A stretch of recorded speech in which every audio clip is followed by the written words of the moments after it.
રાજકોટમાં પાણીની સ્થિતિ અંગે મ્યુનિસિપલ કમિશનરે મહત્વનું નિવેદન આપ્યું છે। ભર ઉનાળે પાણીની સમસ્યા ન સર્જાય તે માટે તંત્ર દ્વારા પૂરતી વ્યવસ્થા કરવામાં આવી છે। ઉનાળો ચાલી રહ્યો છે, પીવાના પાણીની કોઈ સમસ્યા ન સર્જાય તે માટે આજી, ન્યારી અને અન્ય પાણીની સ્ત્રોતમાં વ્યવસ્થા ઉપલબ્ધ કરાઈ છે। હાલ રાજકોટમાં ચોમાસા સુધી પાણી ઉપલબ્ધ છે। આગામી વર્ષ માટે જળ સંચયનું કામ કરવામાં આવશે।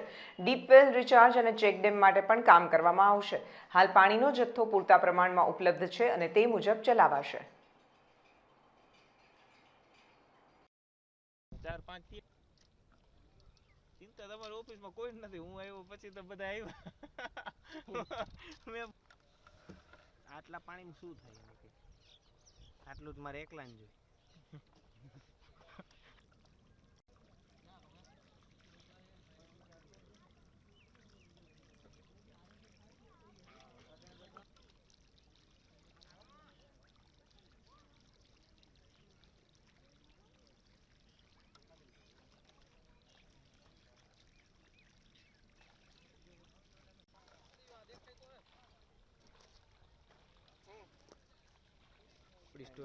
આપણા જે અલગ અલગ મુખ્ય સોર્સ છે, ખાસ કરીને આજી, ન્યારી, ભાદર અને સૌની, આ 4 આપણા મુખ્ય સોર્સ છે। આ સોર્સના માધ્યમથી જ આપણે અલગ અલગ વિસ્તારોમાં પીવાનું પાણી પ્રોવાઈડ કરતા હોઈએ છીએ।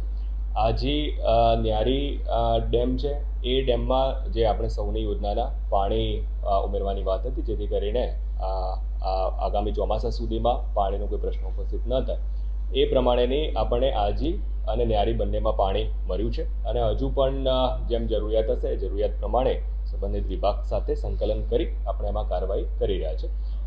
એ ઉપરાંત આગામી વર્ષ માટે જળસંચયનું કામ પણ મેક્સિમમ થાય, જેથી કરીને જે નાના મોટા બીજા પણ પ્રશ્નો પાણી રિલેટેડ હોય તો એ જળસંચયના કામ ઉપર પણ આ વખતે આપણે સારું એવું ફોકસ કરી રહ્યા છે। એટલે ખાસ કરીને ટ્યુબવેલનું રિચાર્જ કરવાની કામગીરી હોય, નાના મોટી જગ્યાએ ચેકડેમ બનાવવાની કામગીરી હોય, એ કામગીરી પણ આપણે આગામી ચોમાસા પહેલાં કરવા માગીએ છીએ। એટલે ચાલુ વર્ષની જો હું વાત કરું તો ચાલુ વર્ષે આપણી પાસે પાણીનો પૂરતો જથ્થો અવેલેબલ છે અને આગામી ચોમાસા સુધી પણ રીતે એ જથ્થામાં કોઈ પ્રશ્ન ઉપસ્થિત થાય એવું નથી, જેથી કરીને પાણી વિતરણ આપણું નિયમિત જે પ્રમાણેનું અત્યારે ચાલી રહ્યું છે એ પ્રમાણે આપણે ચાલુ રાખી શકીશું।